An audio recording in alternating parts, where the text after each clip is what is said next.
have some sort of a measurable effect on performance. Okay, and so I've not written with chalk in forever, and there are only like nubs of chalk. But we've been talking about in many ways, right? What changes in mitochondria are going to be able to do. So who remembers from the other day? When you train, what happens to your mitochondria? How many more mitochondria can we get? Let's start there. Double. Okay. So in many ways, mitochondria will go up roughly 2 times. Great. Awesome. Okay. More mitochondria. What does that do for us? Okay. From a performance standpoint, from a what happens during any bout of exercise at the same kind of absolute intensity. I'm going to go jog at 6 miles an hour. Okay. When I have more mitochondria, what happens? What does that let me do? Yes. It gets rid of waste faster. Okay. So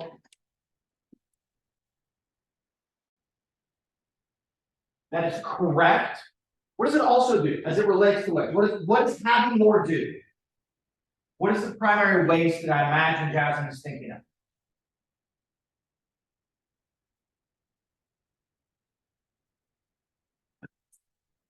Pardon?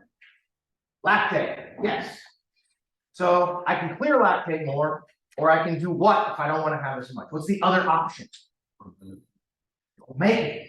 Okay. Having more mitochondria means I make less lactate. Okay. More pyruvate can go into the Krebs cycle, so I make less lactate. That's good. Okay. Less peripheral fatigue, less lactate to cause a drop in pH, to cause my legs to not burn as much, less central fatigue. Okay. One other big consequence of having more mitochondria. One other big thing. How else might I not make lactate? What else could I use to get energy that would keep me from making lactate?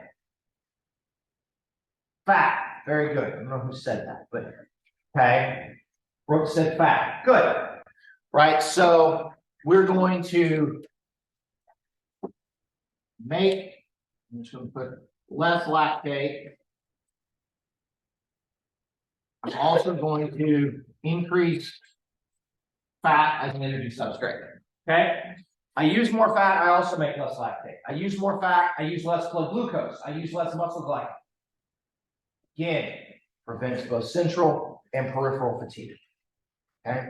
Having more mitochondria is great. Okay.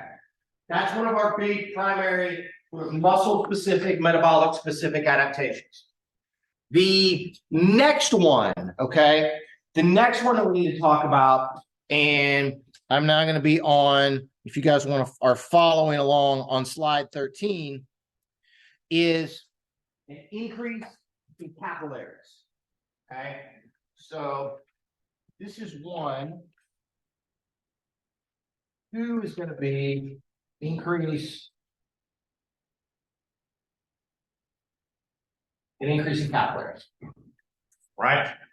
So when I make more capillaries, it's just like the test question, which you guys did very well, right? If I have more capillaries, I can put more blood, therefore more fat and glucose or more substrate and more oxygen in very, very close contact with muscle. Which is then going to increase the chances that we can get diffusion. Okay. Having more capillaries, and this has always been a kind of a weird thing for me as well. One of the things that it does is by providing additional places, additional pathways for stuff to go, is it slows down blood flow. And when it slows down the blood flow, now there's more time for that extraction or diffusion to take place as well. Okay. And so one of the things that we try to talk about as we think of capillaries, and I apologize, remember I'm not an artist. Okay. I have a muscle fiber. Okay. On that fiber, I have these capillaries that are going to be very close to it. Okay. And so what we can calculate, or some poor grad student who has to look and calculates, is how big is the fiber, and then how much of that fiber basically is going to be in close contact with those capillaries. And so we calculate something called capillary density. Okay. How many capillaries are there per actual area of muscle fiber? Okay. And so when you add more capillaries, the density of them is going to go up. Density increases. That's good. This is also one of the problems that we run into when people do resistance training. You have the same capillaries, but your muscle fiber gets bigger. Okay. And so now you have a bigger fiber with the same capillaries. There's more area on the fiber, so the density of capillaries will go down.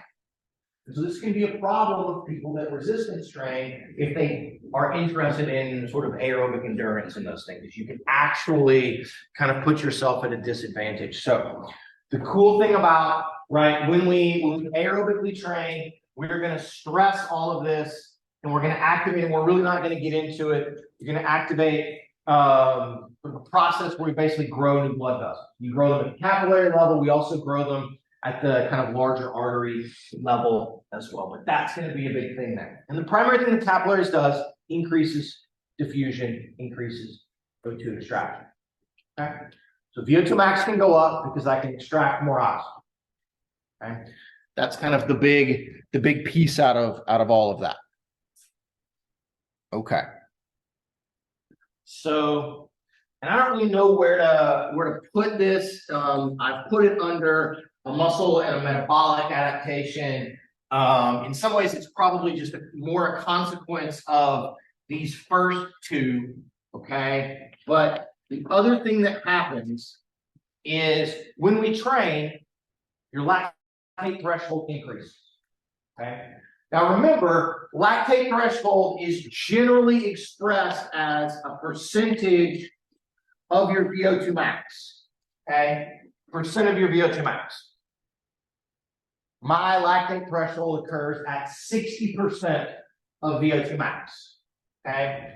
So let me try to illustrate what this looks like in some ways for you guys, okay? This is my VO2 max. Let's just say, for the sake of argument, it's 40 mLs per kg per minute. And I have a lactate threshold that occurs right here at 60%. Okay. When I train, I get more mitochondria, I get more capillaries. That's going to help me with the lactate threshold. We're going to have some other adaptations as well. But what's going to happen is two things. Okay. VO2 max may go from 40 to, let's say, 55. Okay. Now, lactate threshold could increase in two ways, right?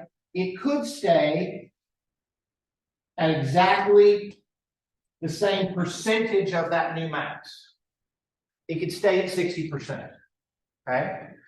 So you can imagine this lets me run at some speed before I clear lactate threshold. Now, just because my VO2 max has gone up, it's at the same 60%, but I can run faster before I make lactate. Okay. So that part makes sense, guys. That as we raise the ceiling, basically, okay, the lactate threshold, that threshold for the sort of being able to make lactate, that kind of doorway is going to go up in constant. This is one way lactate threshold can go up. But what actually happens for most people is not this. You get an extra piece, okay, is that VO2 max goes up, but lactate threshold also goes up. And now it's at 80% of what my max is. There's this sort of double whammy, okay?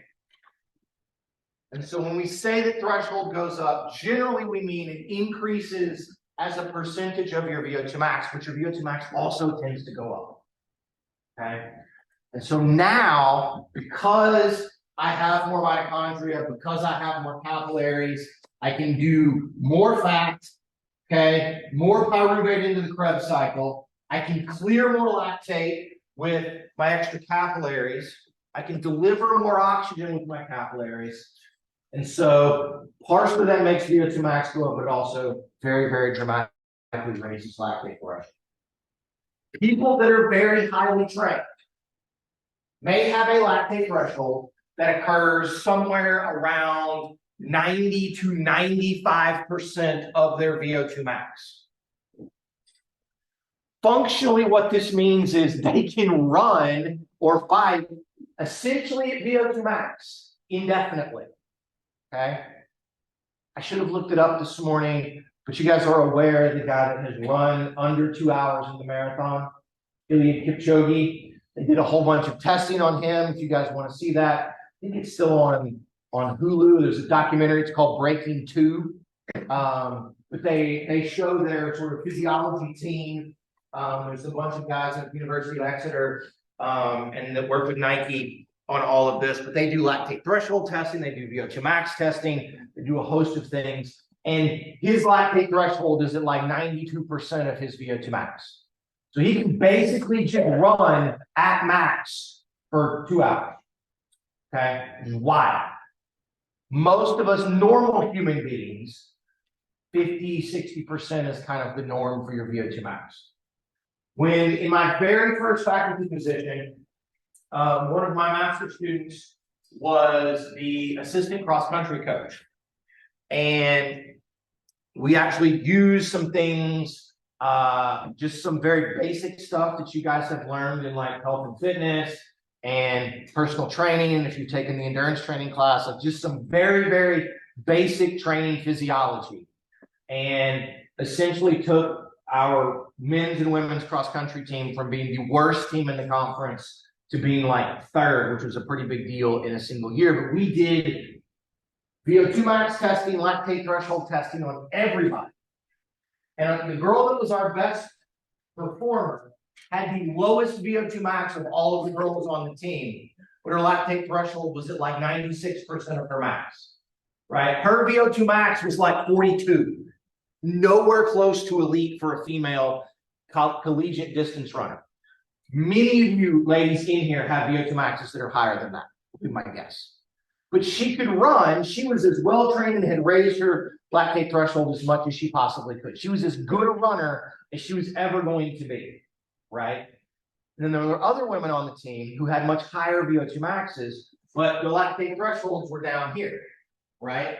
And so because of that, they couldn't maintain the same pace that our best runner could. But it also told us that they had the capacity, if we train them, to be able to elevate their lactate threshold and get better, right? And so you can use those kind of two things in concert to do all of that. Okay. And that's some of the, some of the utility of these kinds of things. Okay. So those are the metabolic things. I mentioned the other one yesterday. So go on another slide. Really the sort of the fourth thing that we have is we're going to switch fiber types from 2A or 2X, my apologies, to 2A. Just like what happens with resistance training. Okay. Any sort of movement and your 2X fibers become 2A fibers. So we switch and you get this switch, and then the 2As, for whatever reason, genetically seem to be able to have and grow more capillaries more easily and to be able to have more mitochondria. So the idea is that kind of which one of these is it a chicken or the egg kind of thing? It's probably that we start to get fiber type conversion, and then that helps us with our other ones, but they all sort of occur in concert with each other. Okay. Okay. Of these four things, how long do you think it takes for these things to happen? Anyone guess? Remember, if you go in resistance train today, you might be stronger tomorrow. If we take you and we go and run today, okay? Anybody want to go run today? I weirdly saw like 5 people running at like 7 o'clock on my way in this morning, like here on campus. I don't know what's wrong with those people. It's cold at 7, and I'm up at 7, but I'm trying to go run at that time. So run today. Are they going to have more mitochondria, more capillaries, a higher lactate threshold, or a switch in fiber type tomorrow? What do you guys think? Said a switch in fiber type, maybe. Right? Did I hear that somewhere? Here, Jasmine? Okay. Why do you think that, Jasmine? Well, What would I need to do to switch to my fiber type, do you think? I'm not too sure about that, but I feel like the capillaries and the raising the lactate threshold, that would take a little bit more time because then they go mitochondria and Right. so Okay. like I'm assuming the switching wouldn't take as long. Okay, you're probably correct. And I don't know the exact numbers on how many bouts before we begin to see fiber type switches, but it's relatively short. Okay. Unlike with neural adaptations to resistance training, these metabolic adaptations, these muscle specific ones, will take several weeks because we have to drive new gene expression in the mitochondria. We have to drive the machinery to activate some growth factors to grow new capillaries. Okay. The fiber type shift, that one may happen a little bit quicker. We just have to cycle through our myosin ATPases and some of those things. And the lactate threshold increase is going to trail all of this because we need these things first to then drive that. Okay. You will see in some of our other adaptations, there's a couple of other ones that will happen after one bout that will happen really, really quickly. But these particular ones probably going to take weeks. Okay. But you will see that you get better at running very, very quickly if you run or if you bike. Okay.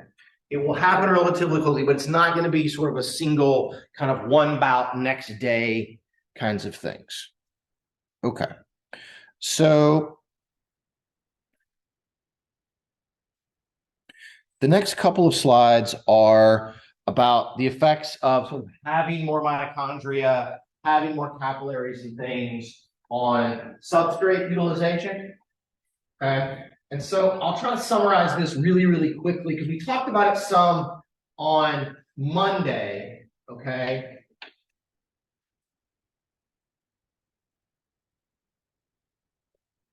But what we tend to see is a decrease in our respiratory exchange ratio,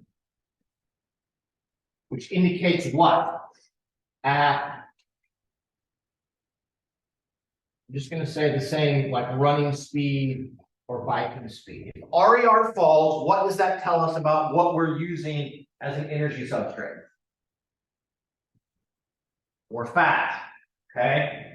More fat.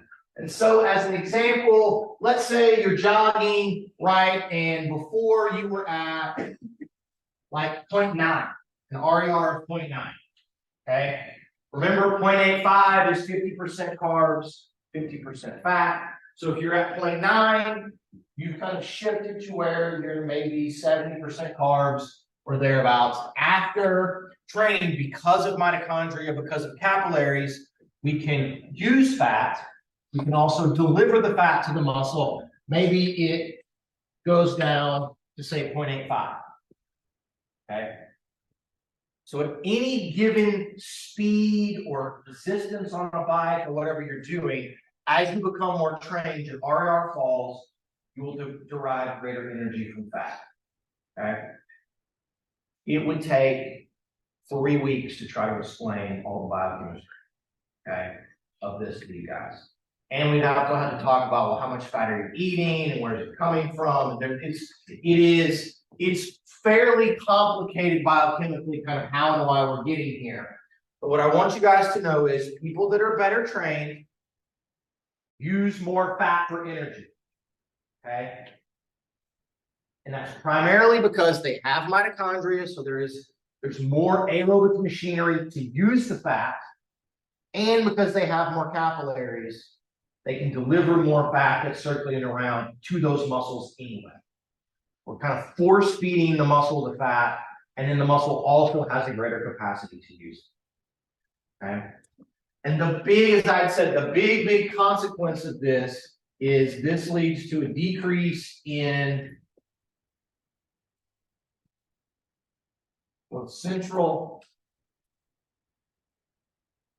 and peripheral fatigue. Okay. You use fat, don't make lactate.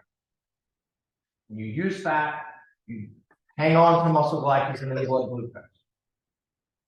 So the combination of all of that is less central fatigue from depletion of glycogen and blood glucose, and from a decrease in pH making your muscles burn, and less peripheral fatigue from hydrogen ions inhibiting literally everything inside of the muscle. Okay?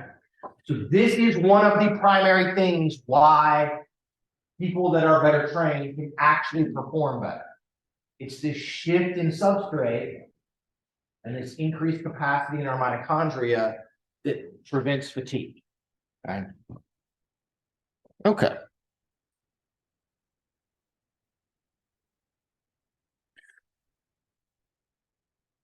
Questions about all of that, guys? Can y'all see what I'm writing on the board? I'm just sort of writing things. I don't even know what's going on in some ways. Is this going all right? Okay. I can remember in my very, very first faculty position, I was in a room that was probably twice the size and there was no board. We had to wheel in a chalkboard every day. This was back in the dark ages. There was no projector we couldn't use in the room. We couldn't really have PowerPoints. I had PowerPoints, but I couldn't show them. But the class was big enough. We had to be in this weird giant room. So we're doing okay. Okay. In the slides, the next thing, I'm sorry, go ahead. How much of these adaptations would be influenced by genetics?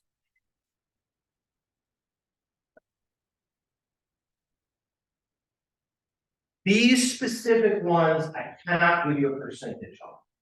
Look it up, but I don't know off the top of my head.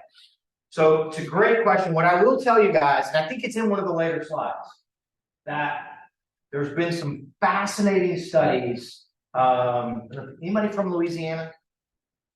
Anybody in here from Louisiana? No. Okay. There's a place in Baton Rouge. It's where LSU is. Y'all will learn about it if you're an OU fan. You'll learn about LSU. Maybe next year. Maybe go to Baton Rouge next year. Dark place. Don't go. Don't. If you do wear a bike helmet, like things, they will throw shit at you. It is not. Don't do it. Okay. There's a place called the Pennington Biomedical Research Center. There was a very, very famous geneticist. His name is Claude Bouchard, who worked there, and they did some of the very first studies on trainability, exercise, disease risk, and genetics. And they have a bunch of data on families and a bunch of data on identical twins that they have samples from. And from their data, they feel like that about 40% of your ability to change your VO2 max after training is determined by your genetics. So they would look at sort of this family, train everybody, what happens to their VO2 max, right? And see what they look like versus a different family. And then find identical twins, train both of them and see if they sort of look the same. And so they teased out, and it's an estimate, right? But somewhere in there is about 40% of your increase in VO2 max is due to genetics. We know there's genetics in the mitochondria and your ability to change there and their function. There is some genetics in the capillaries. We'll see in a few minutes. There's also going to be cardiovascular system changes, so changes in heart size, left ventricular size, okay, contractility.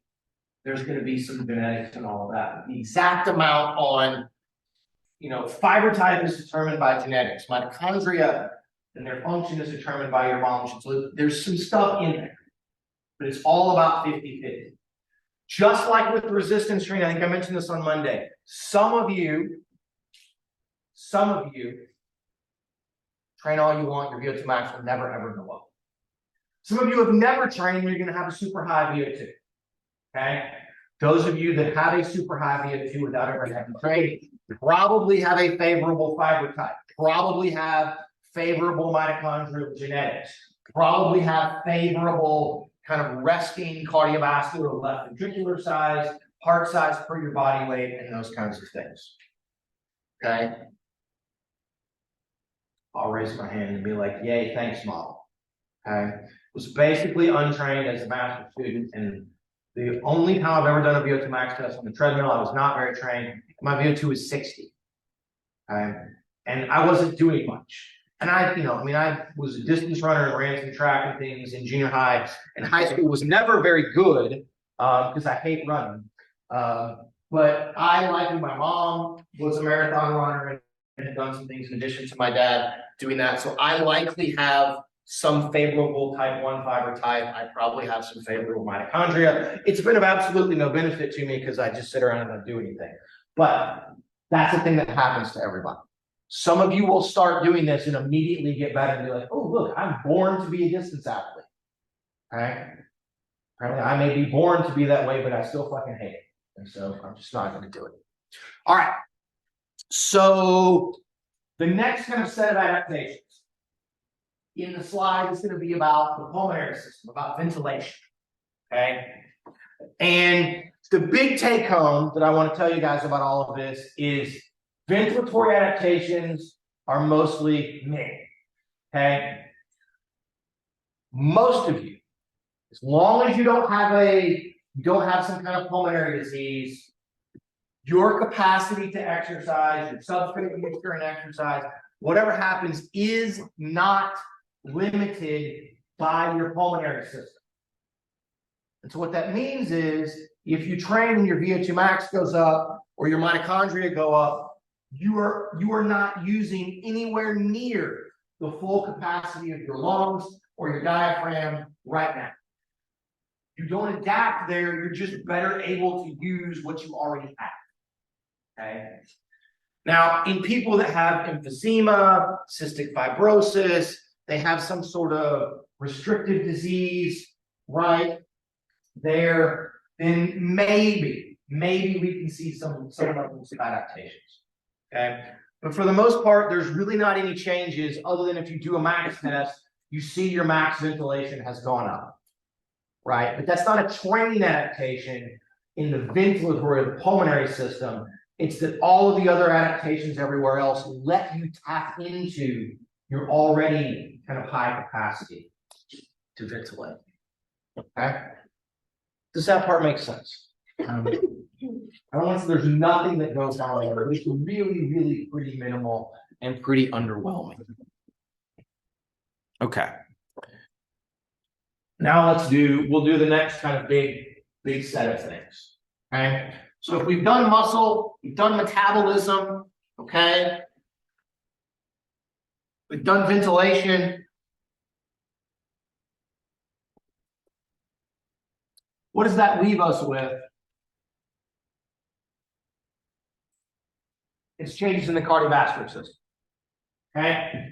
So in a lot of ways, right, this is all in so many ways going to come back to the Fick equation. Okay. Cardiac output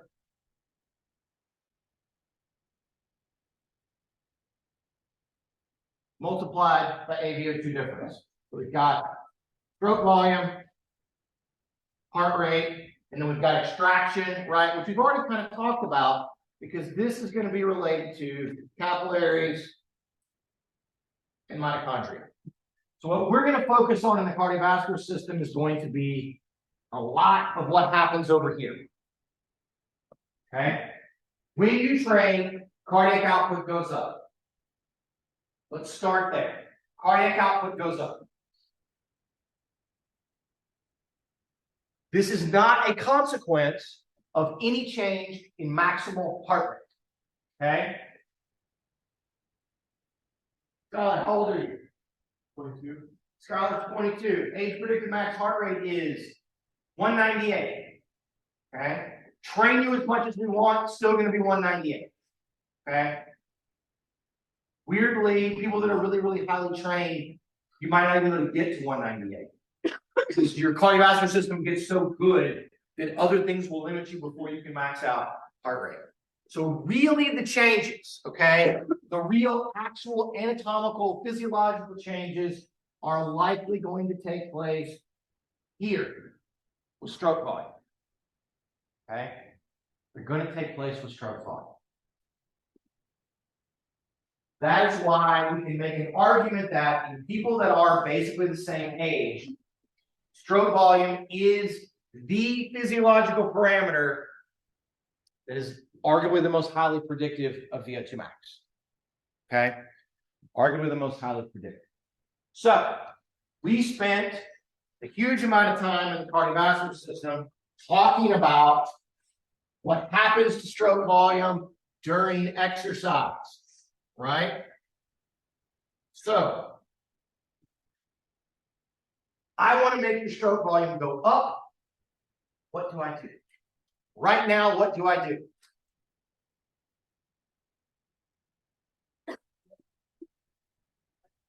For blood, okay?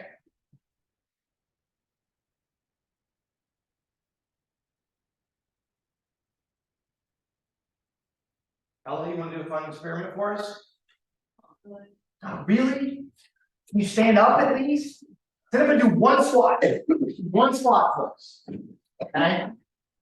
Perfect. We give her more blood. You can sit down. Thank you. We give her more blood? Did we? No. Do we make her stroke volume go up when she stood up and did a squat? Did her stroke volume increase? Yes. Okay? How? We didn't get more blood, but what did we do with the blood she has? Good. Okay? More blood. We increased venous return.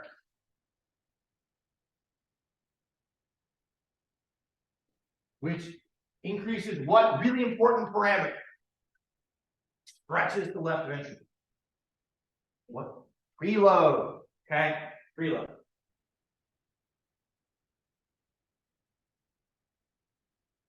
Okay. Told y'all we would come back and revisit some of these things. Hope you believe me. Okay?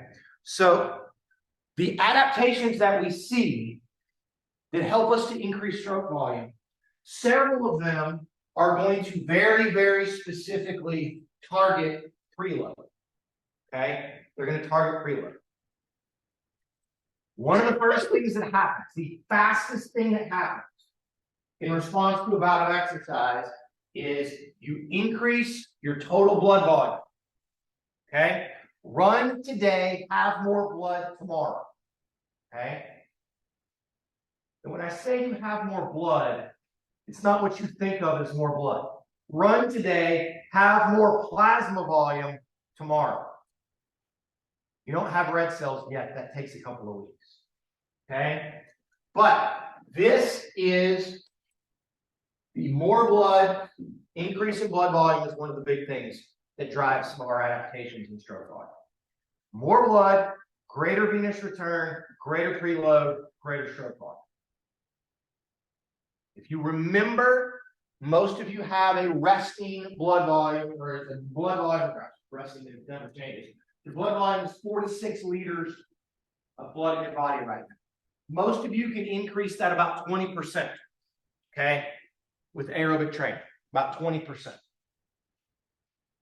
So if you've got 5, you have 6 1/4 or something like that. If you've got 4, right, you'll have another liter. Okay? This happens very quickly because when you run, you increase your blood pressure, you drive the plasma volume out and move it around, you change pressure at your kidneys, you release aldosterone, an antidiuretic hormone, the consequence of which is you basically hold on to more water for a couple of days, okay? And that's what happens. You're a little bit thirsty. We will see increases in blood volume within a day. People can see measurable increases in VO2 max due to an increase in blood volume within 2 or 3 days, okay? We're right at the limit of our technology to measure that increase, but it's been measured, okay? Very fast, very rapid, and it is a term that I don't know where I saw it, but I liked it. We call it a persistent acute effect, okay? You run, you hold on to plasma volume, you run, you bike, whatever, you hold on to plasma volume for maybe 48 hours-ish, okay?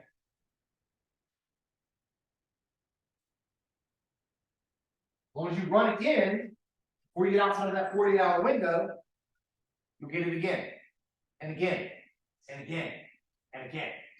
And then you look up, and now you have more blood, okay? So that's how you have to keep exercising to get it. As soon as you stop, plasma volume will begin to creep down a little bit. Red cells are always turning over. Half-life of a red blood cell is about somewhere between 90 to 120 days. You turn over your red cells a bunch, so your blood volume will begin to sink back down. Okay, but it happens quickly, and the volume. We'll talk about what having more red cells will do for us, but the volume itself increases venous return, increases preload, which then leads to an increase in stroke volume and increase in VO2 max. Okay, that's one of the big things. Now there's some fun graphs. If you will look on slide 21, there is a graph of blood volume, little dots. It's a scatter plot of blood volume against VO2 max, and you see as you sort of follow the lines up, people that have a larger blood volume have a higher VO2 max. Okay. You probably should flip the graph around and say that it actually is the VO2 max is predicting the blood volume better. And then the graph on the right is showing the sort of the time frame of change in blood volume, plasma volume, and red blood cells. And you guys will note that plasma volume goes up really quickly. And then there's going to be a lag of a little while as the red blood cells catch up. Okay. So with the blood, let's just make a sort of reasonable assumption that an untrained person has a hematocrit percentage of about 40%. 40% of your blood is red blood cells. Okay. As you start to train and your blood volume and plasma volume begin to go up, this is actually going to drop a little bit at first, right? Because plasma volume does this, and then red blood cells are going to kind of do this and lag behind all. So one of the big things that will happen is early in the training, hematocrit percentage will fall a little bit. So there's a bit of a counteracting of I get more preload, but my O2 carrying capacity is percentage-wise has decreased. Which is a weird mathematical thing. So my increase in VO2 max is not super great. But once this lag kind of catches up and I go back I start making more red blood cells and I'm going to get back to that 40% or even increase it a little bit, then I'm going to see greater O2 carrying capacity. And so we've got volume affecting stroke volume, but then the increase, I've got more blood, which means there's more red blood cells, which means I can carry more oxygen, and then that will increase our AVO2 difference on this. Okay, so the change in blood volume is very powerful for increasing endurance capacity. Okay, if you can increase red cell count specifically, very, very powerful. Okay, I must have given you guys the wrong perception. Several people put that Lance took blood transfusions, Lance Armstrong, to increase those things. He did not do that. He took an artificial version of the hormone erythropoietin, or EPO. EPO makes red blood cells. It stimulates your bone marrow to make red blood cells. When you exercise and you tax sort of the carrying capacity, O2 is going to fall a little bit in your cells. That also drives the body to release EPO. But I can just buy it and inject you with it. It's very commonly done in people that have certain kinds of cancer and things, but you will make red blood cells immediately, and you will be a better athlete like within days of all of that. Incredibly, incredibly powerful. Can be dangerous, but it's incredibly powerful. Okay.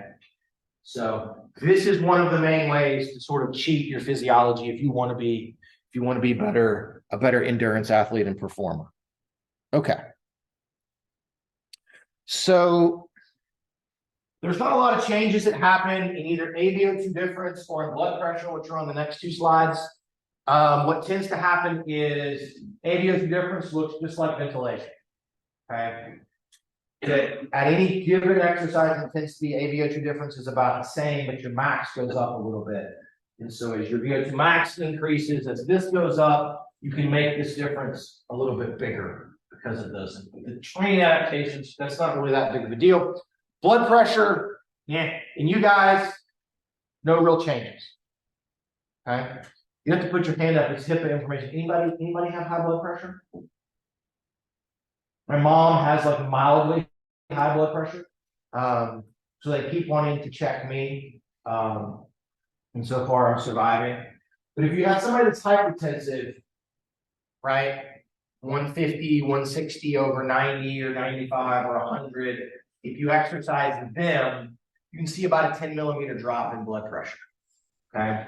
And a lot of that has nothing to do with blood volume or anything that determines VO2 max. It has to do with that you get remodeling in the size of your arteries. They get bigger.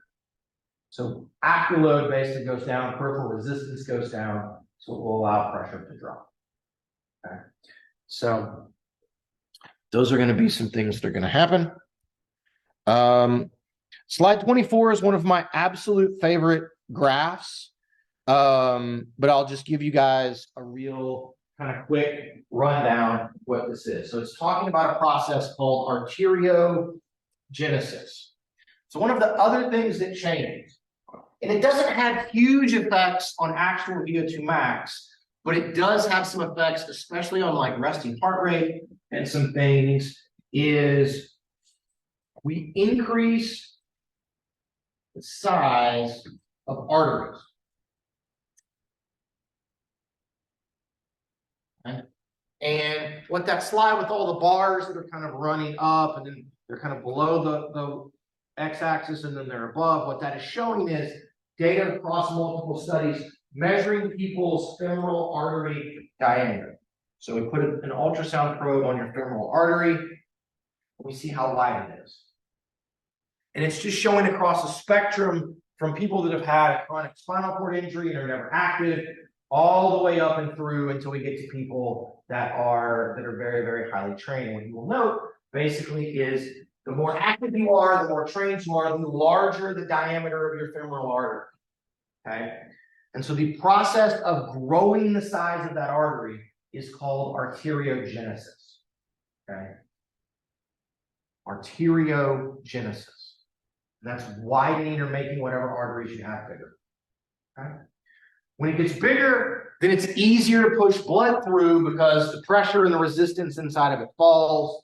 And so that helps a little bit with venous return. It helps more so with blood pressure than kind of anything else. Okay. Another really, really easy way to tell who's trained and who's not. If we could measure a femoral artery size and express it per muscle mass in your legs, people that are highly trained have big femoral arteries, these giant arteries. Okay. And they have relatively small kind of muscle mass. So that kind of ratio would tell us. We used to test people. We used to do this when I was a master's student in individuals with spinal cord injuries. They have these little bitty tiny, they've not done anything for years, these little tiny femoral arteries. Okay. Then you bring in regular people that's in the middle, and you bring in like a cross-country runner or somebody on the track team. They have these just giant freaking pipes. So that's a thing that happens. Okay. And it doesn't help us from a performance standpoint, but it's really good from a health standpoint. On slide 25, it's going to talk about some of the underlying signaling molecules that drive arteriogenesis. Okay. You do not have to know any of the things that are on here. But there is a very distinct process. There's one of my favorite named signaling molecules. It's called VEGF, vascular endothelial derived growth factor, I believe is what it is. But exercise seems to stimulate these things, and it leads to this remodeling and making arteries bigger. Okay. If you all are interested in these kinds of things, this is some of the stuff that Dr. Kellerman studies in his lab. Okay. They use Doppler ultrasound, they measure blood flow, they measure arterial size, they measure the responses of these things during exercise, in particular in the arm, and then what's happening in the brain, because they're very interested in stroke risk. So as I said, this change in size is good from a health perspective. It's somewhat helpful from an exercise, but it's really good from a health perspective. Okay. So we talked about capillaries, we did that. All right, let me finish off, then we'll talk about what happens with heart rate, and then the other kind of change in heart size that drives stroke volume. Many of you put this as I think I didn't ask on the last test, but as we train, stroke volume increases. Because stroke volume increases, heart rate can fall. You can maintain cardiac output, okay? But stroke volume goes up, heart rate can go down. And yet the product of those two things, when you multiply them together, will stay exactly the same. Okay? Highly aerobically trained people have low heart rates, lower heart rates. Okay.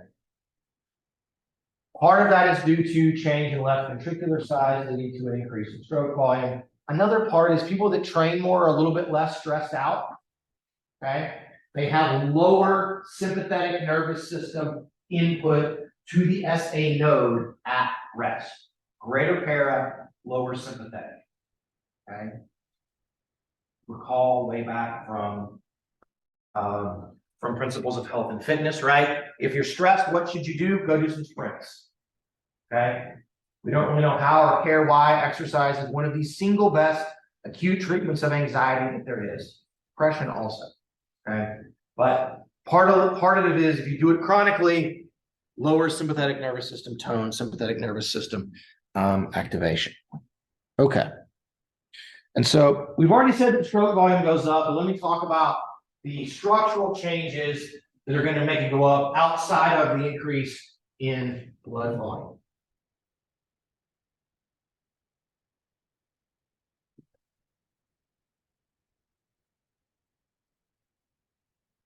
Remember, not an artist. That's a heart. Okay. We're gonna here. Left ventricle. Okay. After training, it doesn't get that much bigger, but it gets bigger. The heart overall itself is going to get bigger. And the left ventricle is going to get bigger. Okay. This remodeling increases stroke volume because the chamber is just bigger.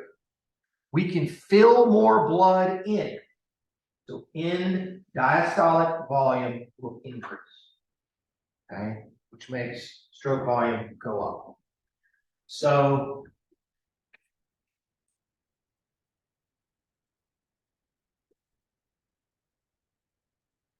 chamber size will increase. Okay, that's going to help us. We're also going to have larger heart. Theoretically, means we have a stronger heart, more muscle, larger muscle. It can contract more forcefully, right? So I can fill more. I also now have an increase in contractility. Okay. More blood in, also it's stronger, so I can inject more of that blood that comes in out. Okay. Those are the primary things. Now, a weird thing happens. Okay. One of the things that we really, really care about from a cardiovascular system function standpoint and from a health standpoint is what is going on in the wall out here. Okay. What is happening in the wall of the myocardium in the left ventricle? When you train with exercise and you make this get stretched out from increased venous return, you make it contract more forcefully because of increased venous return and preload via Frank Starling, plus bigger muscle, more contractility, this wall actually will thin. Okay? The inside of the left ventricle gets big, the chamber gets big, the wall stays thin. This is called eccentric, or sometimes it's called volume load myocardial hypertrophy. Okay? Cardiac hypertrophy. Left ventricle increases in size, it increases in strength, but the wall stays thin because what's happening is the stimulus to make it get bigger is that we're exercising a bunch, so we're jamming more and more and more blood in there repeatedly. Okay, we are preloading the left ventricle so often that it kind of stretches itself out. It wants to expand, but it keeps the wall very thin. Okay, this is good. This is healthy. The opposite thing happens in people that have high blood pressure. Okay, if you have high blood pressure, then aortic pressure is going to be much higher than in someone who's not hypertensive. Remember, the left ventricle has to contract forcefully enough that the pressure inside is greater than what's in your aorta. And so, in order to overcome that aortic pressure, if it's high, we have to contract more forcefully. And so, this happens a lot when people are at rest.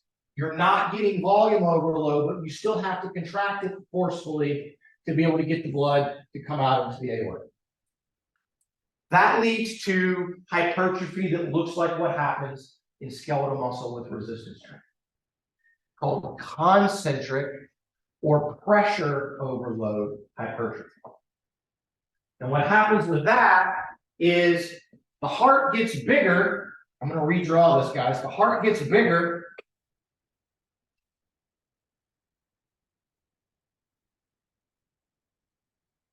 But the walls thicken, so the actual lumen size or the space in the middle doesn't get much bigger. It stays about the same, but now I have these thicker walls and a bigger heart. Because you're making the heart lift weights all the time. It's got to overcome aortic pressure. That's a problem.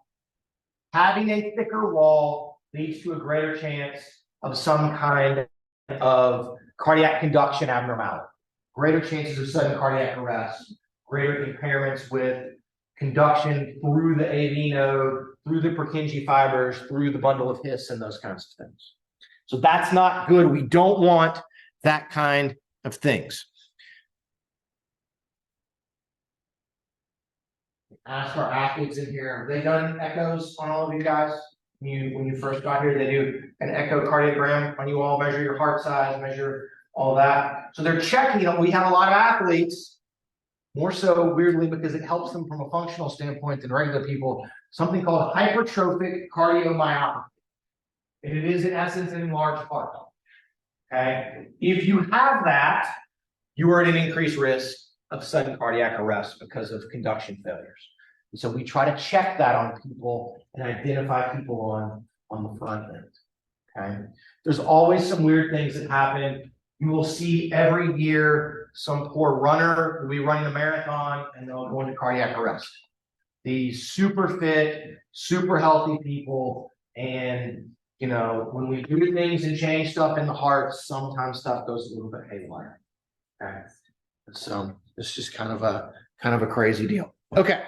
So we did this one, we did that one, we talked about time courses. Okay. One last point, and then we'll pass out tests. Okay. I don't even know why it's not in there. Most of you guys can increase your VO2 max from about 10% to about 40 or 50%. Okay. That's what the average person can increase. Okay. 10 to maybe 40 or 50%. Fun with math. If I double my mitochondria, how much have my mitochondria gone up? Percentage-wise, what does that look like? I know it's early, but do math. Is that up 10%, 20%, 400%? If you double something, what's the percent increase? 200. It's actually 100. Oh, this was okay. Mitochondria go up 100%. Almost none of you will be able to increase your VO2 max 100%. Okay? Almost none of them. We see changes in capillary density and stroke volume that much more closely mimic the percent changes in VO2 max. Okay? And so we think that having more mitochondria is good and important, but it's not the sole driver of everything. Some of you that are very well trained are likely not limited. Your VO2 max is not limited by your number of mitochondria. It's actually limited by cardiac output and capillaries, your ability to get the oxygen and nutrients to your mitochondria. Okay, so there's some weird things. The field has spent decades trying to parse out which of these things is the most important contributor to increases in VO2 max. And is it different in biking and running and arm crank cycling and I don't know, pick a freaking sport, okay, rowing and all of these things. And it's important to understand the physiology and those kinds of things, but in a very practical sense, most of them are going to go up, and all of you guys can see your VO2 max is going to go up. Okay. The people that are interesting to me are the ones that doesn't go up. You still see fiber type shifts in those people. You still see mitochondrial increases in those people. You sometimes will see cardiovascular adaptations in those people, but VO2 max does not go up. I don't know. So if you feel like you're one of those people, come see me. We'll try to test you in the lab and figure things out. Okay. Okay. We're gonna stop. That's aerobic training adaptations. Okay. Every bit of the things that we talked about fits with stuff we've talked about in the last like month or so. Okay. You understand cardiovascular physiology, the training. You understand fatigue, metabolism, the training adaptation. Okay. Now,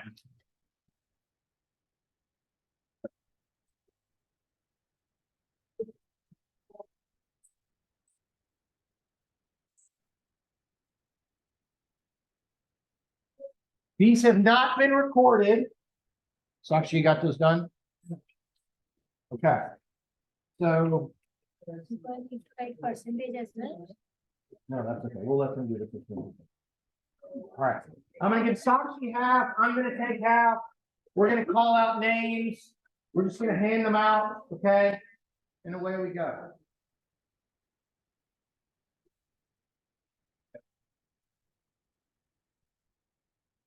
Jay.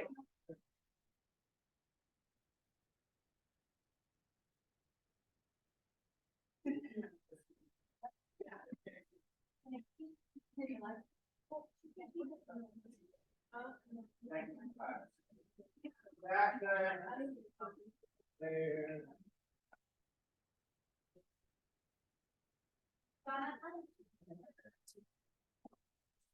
John.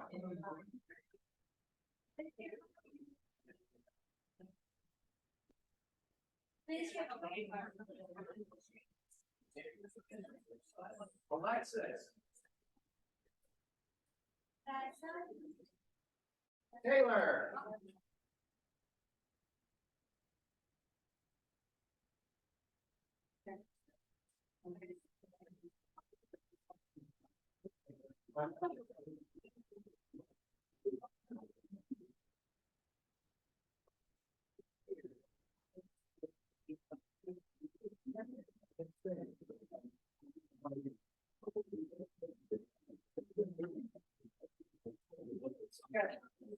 I work for like 15 months, you know, it's okay. And it's.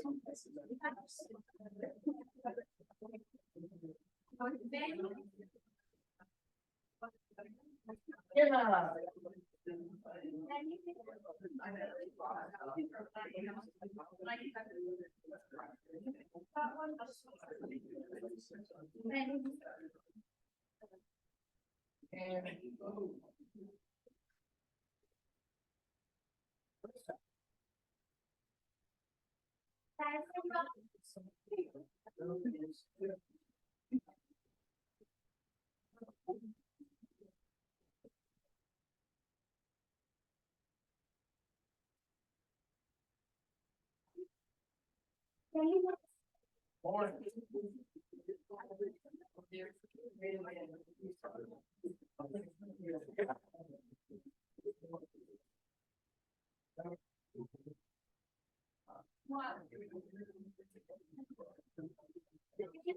Ethan. Loan it.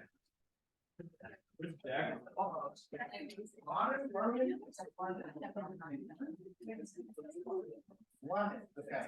Sorry.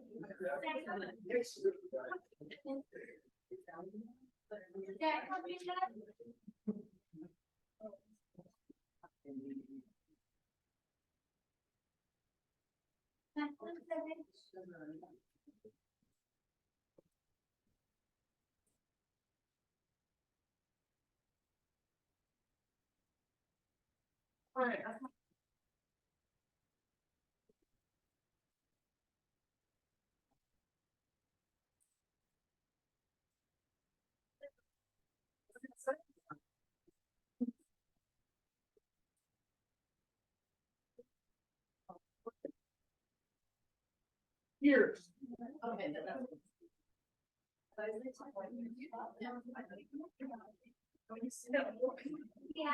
Gracie.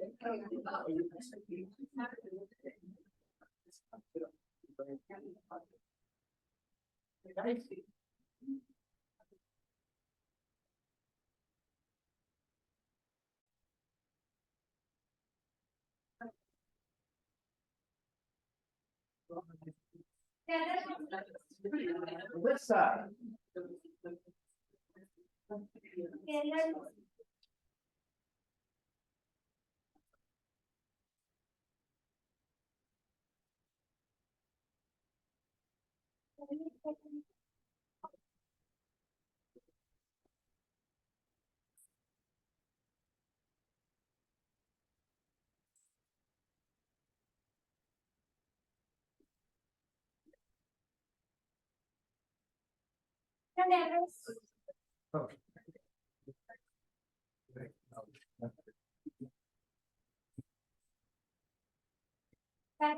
Can you check and make sure to give you the front part of my hands?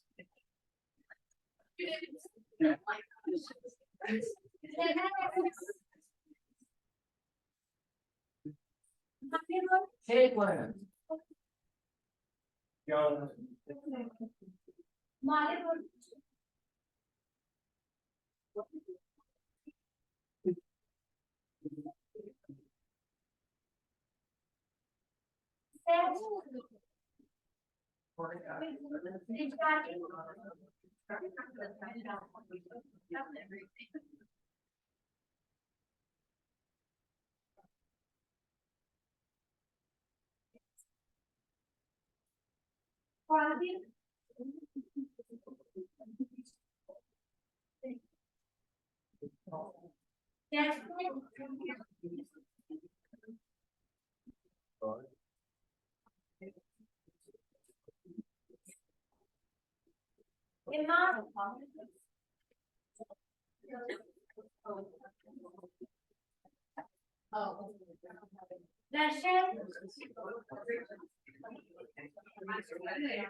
Sydney.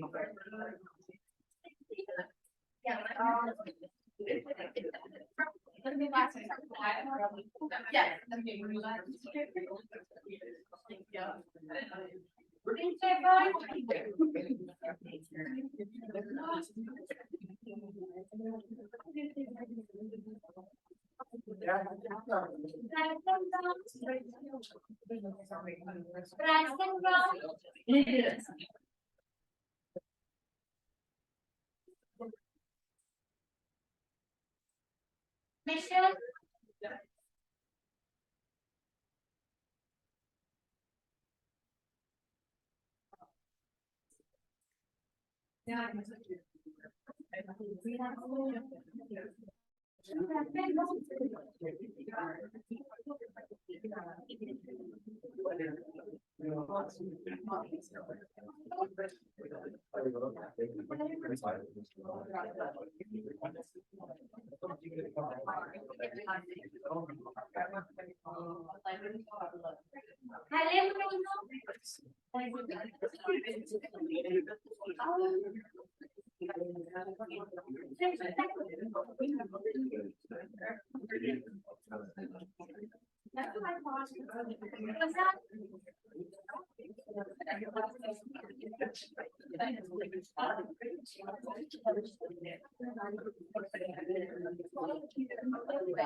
Jacob.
Okay, anybody not get your test? Anybody? Everybody? We okay? All right. So, same deal as always. Okay. If you have not yet done corrections, this is your last chance. Okay.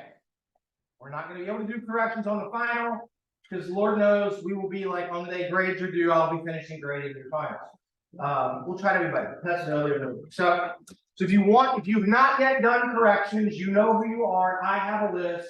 You may take the test, okay, and on the multiple choice questions, you write out why the answer you put that was wrong. Then you write what the correct answer was. And then you just start over again completely, and fix the short answer questions. Okay? That's how we want to do it. So there's probably, I don't know, maybe about 15 of y'all or 20 of y'all that have not yet done corrections. That's how we're going to do that. Okay? We've got just a couple of minutes. Anybody have a question? Check our math. Check if anything looks weird, then come and let me know. Sydney. Monday. I'll give you guys until Monday. Okay? I was very worried on the test day that the hormone grid was going to go very bad. And for most of y'all, it did not go bad. For a few of y'all, yes. But for the most part, I was very worried. I was like, I'm going to throw this out. This is my idea of this will be easy, straightforward. It repeats an assignment. I said to know all of these different things, and I was like, oh God, what if this goes bad? I will be scarred, and y'all will be scarred and hate me. But it went pretty well for the most part. Okay. I looked at knocking that back down and making it only worth 10 points instead of 20. But most of y'all did well enough that it was better to have a larger number of points in total to kind of help out with it. So that's where we are. Other questions? You're welcome to come. So I'm going to want them back, but you're welcome to come to my office. You can look at them. You can interrogate me about why and what and all of those kinds of things.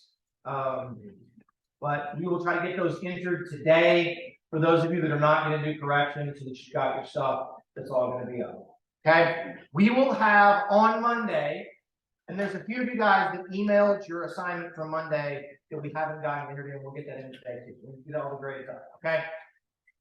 Monday, we will have the aerobic training quiz first thing on Monday. Okay? On Monday, we will talk about exercise in the heat. And then on Wednesday, we will do whatever we can manage to get done as it relates to body composition. I have realized on the syllabus, there was a pipe dream about altitude and ergogenic aids and all those other sorts of things. We are not going to get there. Okay. We're just going to have our 2 lectures next week. and then the test will just be over, right? Aerobic training, and then whatever we end up covering next week. Okay. I will try by Monday, Tuesday at the latest to get possible short answer questions up for you guys. Very, very obvious. Which of you guys like just memorized a bunch of stuff? It's great with short answer questions. I will try not to have like 20 of them this time as well. I thought more would actually help you study for some of the other things. I don't know how that went. Yes or no. I feel like the multiple choice responses were worse as a group this time than the last test, but the short answers were a lot better in general than they were on some other ones. So, but I'll try to get you guys some questions, okay? And we'll go from there. All right. Problems, concerns, parents? No. Wait, so just make sure you read your test and leave it up here before you go. If you don't have it today, you stole it, but you're correct. Oh, that's fine. Okay. Perfect.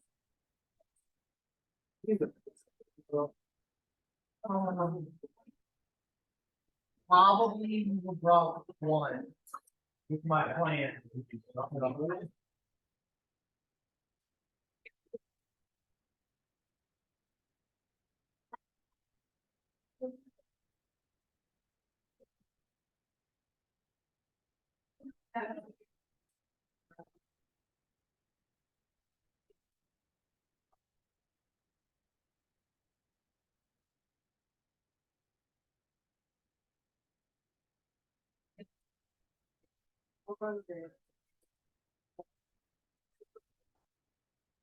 So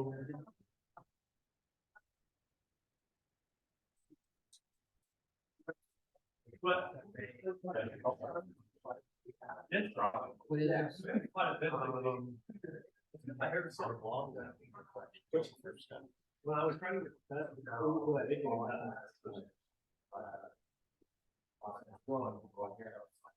We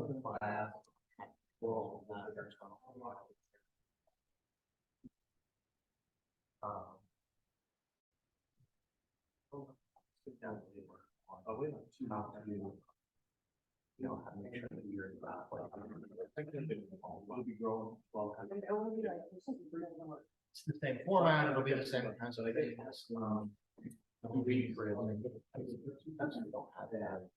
Yeah, I'm going good. Like, But you can, just send me an email, you can come to office hours, you can try to work with you. No, that's good, that's one.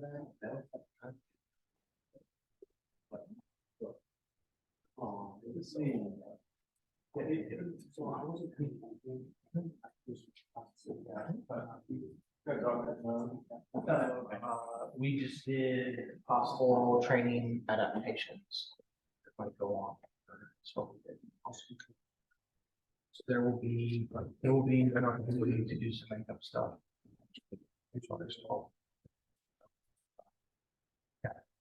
How do we do the test corrections? Do you just, so like on the short answer one, do you have to write why you got it wrong? So in the multiple choice, tell me why the answer you put that was wrong is wrong. Okay. And it could just be like, I don't know, but I mean, like, why was that particular answer wrong? Okay. Like, we flipped around this or that or something, okay? Then you have to tell me what the right, you can't just write, here's the correct answer. It has to be, tell me why would you put this wrong? So I can remember that better rather than just like, hey, everybody, and they put A guy writes the right answer to say, that's not enough. Okay. Of a learning experience, I feel like. Yeah. So then on the short answer ones, just start the question over.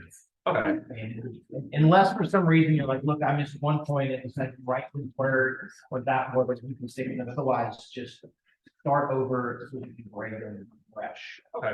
And it makes it easier than having to try to go back like, wait, I took off for this and this. And so, Okay. Sounds good. Thanks. all right. You go. Did I hear something? Did I hear something about makeup or something? It's my doctor's name for Monday.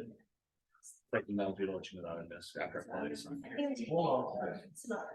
I Uh, also got to take this to another guy too. Okay, yeah, so, there will be, we will list out what all the assignments are. People will change. Correct. Now, because of this, if you will take a picture of that and email it to me or something, so that I have it, then, we can let you do one of two things. We can either make it up, or we will give you no grade whatsoever on it, so it doesn't kind of pull you for each. It's fine. And then, But I need that as the documentation in case people. last thing, the one that I talked to you about in the meeting, I think my car broke down. I could pull it out there. Can I also redo that one as well? Yes. Okay, but I remember the date for that. Yeah, in email for that, remind me of that, that's fine. Okay, I'll email you as soon as I get to my next spot. Okay, Of of course. Hey, I'll read, You don't owe me things, you owe yourself time. but it'll be funny though. Okay, take it easy, bud. Okay. Yeah, so then now we need to do right now, today or No. tomorrow. Maybe later this afternoon.